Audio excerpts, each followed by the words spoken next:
యక్షులని ఉపదేవతలుగా భావిస్తారు.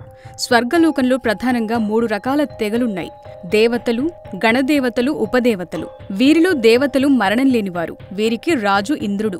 గణదేవతల్లో 12 మంది ఆదిత్యులు, 10 మంది విశ్వదేవతలు, 8 మంది వసువులు, 36 మంది తుషితులు, 64 మంది ఆభాస్వరులు, 49 మంది అనిలసలు, 220 మంది మహారాజకసులు, 12 మంది సాధ్యసులు, 11 మంది రుద్రులు ఉన్నారు. వీరిలో కూడా ఒక్కొక్క జాతికి ఒక్కో అధిపతి ఉంటాడు. ఉపదేవతల్లో విద్యాధరులు, అప్సరసలు, యక్షులు, రాక్షసులు, గంధర్వులు, కిన్నెరులు, పిశాచులు, గుహ్యకులు, సిద్ధులు, భూతాలు ఉన్నాయి. వీరిలో కూడా ఒక్కొక్క జాతికి ఒక్కో అధిపతి ఉంటాడు. యక్షులు కశ్యప ప్రజాపతి ముని అనే ఆమెకు జన్మించారు. యక్షులు అనగానే వాళ్లు దయ్యాలేమో అనే అభిప్రాయం చాలా మందికుంది. కానీ మన శివ పంచాక్షరి స్తోత్రంలో శివుడిని స్తుతిస్తూ యక్ష స్వరూపాయ అని అంటాం కదా. శివుడు దేవుడు కాబట్టి వీళ్లు కూడా దేవతలతో సమానంగా శక్తులు కలిగి ఉంటారు. ఈ యక్షుల నివాసం అధో లోకాల్లో ఒకటైన తలాతలం, అతలంలో పిశాచగణాలు, వితలంలో గుహ్యాకులు, సుతలంలో రాక్షసులు, రసాతలంలో భూతాలు, మహాతలంలో పితృదేవతలు, పాతాళంలో పన్నగులు అంటే సర్పజాతి ఉంటాయి.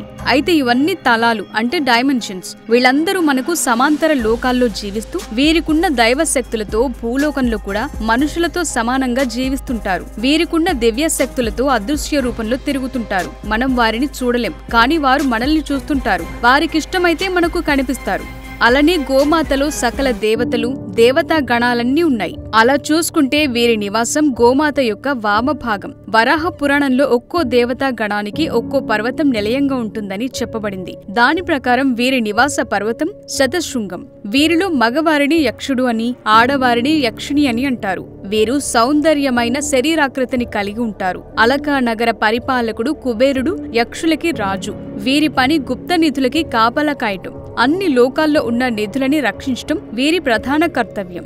వీళ్ల రాజు అయిన కుబేరుడు వీళ్ళందరినీ విభజించి ఒక్కో లోకానికి కొంతమందిని నియమిస్తాడు. నిధులని వీళ్లు సరిగా రక్షించలేకపోతే కుబేరుడు వీళ్ళని శిక్షిస్తాడు, కొంతమందిని శపిస్తాడు కూడా. ఇలా శాపాల బారిన పడిన యక్షులు మన పురాణాల్లో చాలా మంది కనిపిస్తారు. వీరిని ప్రసన్నం చేసుకోగలిగితే మనం కోరుకున్నది దక్కించుకోవచ్చని ఉద్దమరేశ్వర తంత్రంలో చెప్పబడింది. 36 యక్షునులు, వారి మంత్రాలు మరియు ఆచార సూచనలతో సహా వర్ణించబడ్డాయి. ఇదే విధంగా యక్షులు మరియు యక్షునుల జాబితా తంత్రరాజ తంత్రంలో ఇవ్వబడింది. ఇక్కడ వీరు కోరుకున్నదంతా ఇచ్చేవారు. వీళ్లలో యక్షునులు అంటే ఆడవారు అత్యంత శక్తి కలవారు. వారిని మనం ఆవాహనం కూడా చేసుకోవచ్చు. మన మనుషుల్లోనే కొందరు గొప్పవారైన సాధకులు అనేక యక్షిణి సాధనాల్లో వారి సాక్షాత్కారం పొందిన వారి. అటువంటి సమయాల్లో వాళ్లు మనిషి శరీరంలోకి చెవి ద్వారా ప్రవేశిస్తారట. వీళ్లు సాధారణంగా మంచి చేస్తూ శాంతంగా ఉంటారు, కానీ కొద్ది మంది రౌద్రంగా ఉండి చెడు చేస్తారట. యక్షులు మంచి కళాపోషకులని అంటారు. మనకి బాగా తెలిసిన యక్షిణి తాటకి. సుకేతుడు అనే యక్షుడు పిల్లల కోసం తపస్సు చేసినప్పుడు నీకు 1000 ఏనుగుల బలమున్న కూతురు పుడుతుంది అని బ్రహ్మ వరం ఇవ్వగా తాటకి పుట్టింది. ఈమెను జజరుడను యక్షుని కుమారుడైన సుందుడికి ఇచ్చి పెళ్లి చేయగా వారికి మారీచుడు పుడతాడు. ఒకసారి సుందుడు అగస్త్యుణ్ణి కొట్టడానికి వెళతాడు. అప్పుడు ఆయన ఆగ్రహంతో సుందుడిని భస్మం చేస్తాడు. అది భరించలేక తాటకి మారీచుడు కలిసి అగస్త్యుణ్ణి చంపటానికి వెళితే ఆయన వీరిరువురిని రాక్షసులు అవ్వమని శపిస్తారు. అలా యక్షులు కాస్త రాక్షసులుగా మారారని వాల్మీకి రామాయణంలో బాలకాండలో చెప్పబడింది. యక్షులు రాక్షసులను సోదర జాతిగా మన పురాణ ఇతిహాసాలు వర్ణించాయి. మనకి బాగా తెలిసిన కొంతమంది యక్షులు మణిగ్రీవుడు, నలకూబరుడు. వీరిద్దరిని మద్ది చెట్టులై పడమని ఒక ముని శపిస్తాడు. యశోదాదేవి కృష్ణుని రాయికి కట్టినప్పుడు ఆ మద్ది చెట్ల మధ్యలో నుంచి కృష్ణుడు రోలును పెట్టి లాగటం వలన వాళ్ళకి శాప విమోచనం జరుగుతుంది.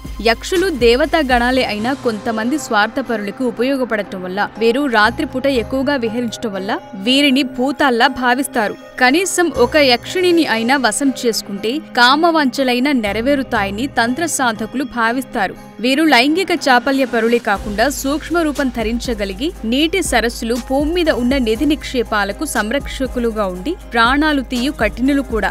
దైవిక శక్తులు కలిగి అవసరమైనప్పుడు వీరు రూపాలను కూడా మార్చుకోగలరు. ఇలా చాలా మంది యక్షులు జంతు రూపాలు ధరించి తమ కామ కోరికలు తీర్చటం మన పురాణాల్లో కనిపిస్తుంది. అలాగే కొంతమంది యక్షులు మానవ రూపం ధరించి మనుషులతో కూడా కామ కోరికలు తీర్చుకోవటం మన పురాణాల్లో చెప్పబడింది. మహాభారతంలోని అరణ్య పర్వంలో పాండవులు వనవాసంలో ఉన్నప్పుడు ధర్మరాజును పరీక్షించటానికి యమధర్మరాజు యక్షుని రూపంలో అడిగిన ప్రశ్నలే యక్ష ప్రశ్నలు. సో ఇది యక్షుల కథ.